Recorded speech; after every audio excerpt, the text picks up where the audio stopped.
Hello everyone, आज मैं लेकर आई हूँ क्लास 10th की सेकंड पार्ट की वीडियो।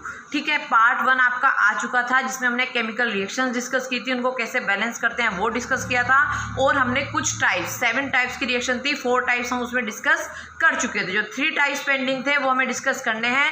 आज की वीडियो में 2 टाइप्स में डिस्कस करने वाली हूँ, प्रेसिपिटेशन रिएक्शन, एंडोथर्मिक और एक्सोथर्मिक रिएक्शन। बाकी 4 reaction combination, decomposition, displacement, double displacement हमारी पार्ट 1 में आ चुकी हैं। आज वाले पार्ट में जो हमारी आएंगी वो हमारी होंगी प्रेसिपिटेशन रिएक्शन और एक्सोथर्मिक और एंडोथर्मिक रिएक्शन। एक लास्ट रह जाएंगी रिडक्शन और ऑक्सीडेशन, उनके लिए वीडियो 3 आएगी, पार्ट 3 आएगा। पार्ट 3 में आपको रिडक्शन और ऑक्सीडेशन देखना होगा। तो आज की वीडियो में हम डिस्कस करने वाले हैं क्या, प्रेसिपिटेशन और एक्सोथर्मिक और endothermic. So today we will discuss about the precipitation reaction.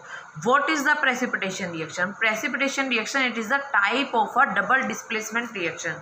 ये एक डबल डिस्प्लेसमेंट रिएक्शन का एक टाइप होता है जिसमें क्या होते हैं, प्रेसिपिटेट बनते हैं। सबसे पहले हम जानते हैं प्रेसिपिटेट होते क्या हैं। प्रेसिपिटेट वो होते हैं जब कोई वाटर इनसोल्यूबल प्रोडक्ट, ऐसा प्रोडक्ट जो आपके वाटर में क्या हो, इनसोल्यूबल हो, वो आपके क्या कहलाते हैं, प्रेसिपिटेट कहलाते हैं। तो जब कोई ऐसी रिएक्शन होगी जिसमें क्या हो, कोई प्रेसिपिटेट बन जाए जो वाटर में इनसोल्यूबल हो, ऐसी चीज बन जाए जो वाटर में क्या हो, इनसोल्यूबल हो, उसे हम बोलते हैं प्रेसिपिटेट। और ऐसी रिएक्शन जिनमें प्रेसिपिटेट बन रहा है, वाटर इनसोल्यूबल प्रोडक्ट बन रहा है, उन्हें हम बोलते हैं प्रेसिपिटेशन रिएक्शन। आइए समझते हैं कैसे।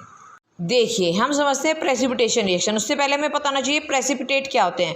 Precipitate is a water insoluble product, जो वाटर में इंसोल्यूबल प्रोडक्ट होता है उसको हम क्या बोलते हैं, प्रेसिपिटेट बोलते हैं। The reaction in which precipitate is formed is known as precipitation reaction. ऐसी रिएक्शन जिनमें क्या बने, प्रेसिपिटेट बने, वाटर इंसोल्यूबल प्रोडक्ट बने जो वाटर में इंसोल्यूबल हो, ऐसी रिएक्शन को हम बोलते हैं प्रेसिपिटेट रिएक्शन। इसका एक एग्जाम्पल लिया, जब हम बेरियम क्लोराइड की रिएक्शन सोडियम सल्फेट से कराते हैं तो हमारा क्या बनता है, बेरियम सल्फेट और सोडियम क्लोराइड। इसे हमने कहा था ये डबल डिस्प्लेसमेंट रिएक्शन का एक टाइप है। क्यों, आप देखिए डबल आयन एक्सचेंज हो रहे हैं, बेरियम किसके साथ, सल्फेट के साथ, और सोडियम किसके साथ आ गया है, क्लोरीन के साथ आ गया है। तो यहाँ पर क्या हुआ, म्यूचुअल आयन एक्सचेंज हो रहे हैं, जिस कारण आपका क्या बन रहा है, बेरियम सल्फेट और सोडियम क्लोराइड बन रहा है। तो डबल डिस्प्लेसमेंट भी हो रहा है, और जो ये प्रेसिपिटेशन रिएक्शन क्या होगी, डबल डिस्प्लेसमेंट का एक टाइप होगी। अब जो बेरियम क्लोराइड होता है वो क्या है, वाटर में सोल्यूबल है, सोडियम सल्फेट भी आपका वाटर में सोल्यूबल है। वहीं हम बात करें बेरियम सल्फेट की, ये वाटर में इनसोल्यूबल है, जबकि सोडियम क्लोराइड भी क्या होगा, वाटर में सोल्यूबल होगा। ये दोनों वाटर में सोल्यूबल थे, लेकिन जो प्रोडक्ट बने उनमें से एक तो वाटर सोल्यूबल है लेकिन एक वाटर में इनसोल्यूबल है, जो हमारा क्या बना रहा है, प्रेसिपिटेट बना रहा है। तो ऐसी रिएक्शन जहाँ पर वाटर इनसोल्यूबल प्रोडक्ट बने वो रिएक्शन हमारी कहलाती है प्रेसिपिटेट रिएक्शन। चलिए, ये हुई हमारी प्रेसिपिटेशन रिएक्शन। अब हम बात करते हैं एक्सोथर्मिक और एंडोथर्मिक रिएक्शंस के बारे में। सबसे पहले बात करेंगे एंडोथर्मिक रिएक्शन। एंडोथर्मिक रिएक्शन कौन सी होती है, ऐसी रिएक्शन जिन्हें हम क्या कर रहे हैं, हीट दे रहे हैं, जिनको हम हीट दे रहे हैं और वो हीट को क्या कर रहे हैं, एब्जॉर्ब कर रहे हैं, हीट को क्या कर रहे हैं, एब्जॉर्ब कर रहे हैं। ऐसी रिएक्शंस आपकी कहलाएंगी एंडोथर्मिक। बट दूसरी तरफ हम बात करें एक्सोथर्मिक की, तो ऐसी रिएक्शंस जिनमें खुद रिएक्ट करके आपस में रिएक्शन से क्या हो रही है, खुद हीट को क्या कर रहे हैं, प्रोड्यूस कर रहे हैं, ऐसी रिएक्शन आपकी क्या कहलाएगी, एक्सोथर्मिक रिएक्शन। एंडोथर्मिक रिएक्शन का एक एग्जांपल ले सकते हैं हम, मेल्टिंग ऑफ आइस। जो आइस की मेल्ट होती है, आइस होती है, आइस क्या करती है, हमारे सराउंडेड जितनी हीट है उसको क्या करती है, एब्जॉर्ब करती है और क्या करती है, मेल्ट होना शुरू हो जाती है। तो इसने क्या किया, हीट को कंज्यूम किया।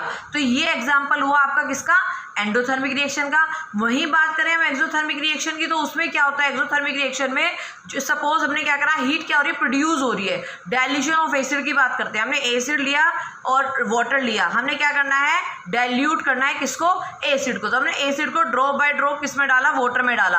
तो after some time we will check, जो बीकर होगा वो क्या हो चुका होगा, उसका टेम्परेचर राइज हो चुका होगा, वो गर्म हो चुका होगा। दैट मीन्स वो हीट क्या कर रहा है, प्रोड्यूस कर रहा है। दैट मीन्स वो रिएक्शन कौन सी है, एक्सोथर्मिक रिएक्शन है। ठीक है, आइए समझते हैं नोट्स के थ्रू। देखिए, ये रही हमारी एक्सोथर्मिक और एंडोथर्मिक रिएक्शंस। एंडोथर्मिक रिएक्शन की डेफिनेशन की बात करें, the reaction in which heat is absorb, जहाँ पे हीट क्या हो जाए, एब्जॉर्ब हो जाए। वहीं पे बात करें exothermic, the reaction in which heat is release, जहाँ पे हीट रिलीज हो या प्रोड्यूस हो। इसका एक एग्जांपल हम ले सकते हैं, हमने कैल्शियम कार्बोनेट लिया और उसको क्या किया, हीट किया, उसको हमने हीट दी।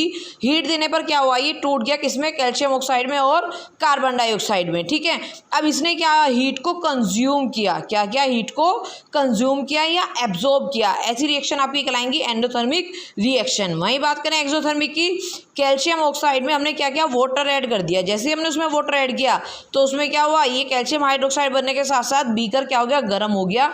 दैट मीन्स वो हीट क्या कर रहा है, प्रोड्यूस कर रहा है। तो ये हमारी हो गई एक्सोथर्मिक रिएक्शन। चलिए, ये हमारी हुई प्रेसिपिटेशन रिएक्शन, एक्सोथर्मिक और एंडोथर्मिक रिएक्शन। अब आगे जो नेक्स्ट पार्ट आएगा, पार्ट 3, उसमें आपका रिडक्शन और ऑक्सीडेशन मैं एक्सप्लेन कर दूंगी। उसके बाद शॉर्ट्स में मैं डालूंगी important topics of this chapter. इस चैप्टर के जो भी इंपॉर्टेंट टॉपिक्स हैं उनके ऊपर मैं शॉर्ट्स बना के डालूंगी, और जो बहुत सारे केमिस्ट्री के कॉन्सेप्ट्स हैं, छोटी छोटी बातें जिनमें आप लोग कंफ्यूज रहते हैं, उनके ऊपर मैंने बहुत सारी शॉर्ट्स बना के डाली है। तो आप लोग वो सब देखिए, चैनल को सब्सक्राइब करिए, लाइक करिए और अपनी नॉलेज को बढ़ाइए। Thank you, have a nice day.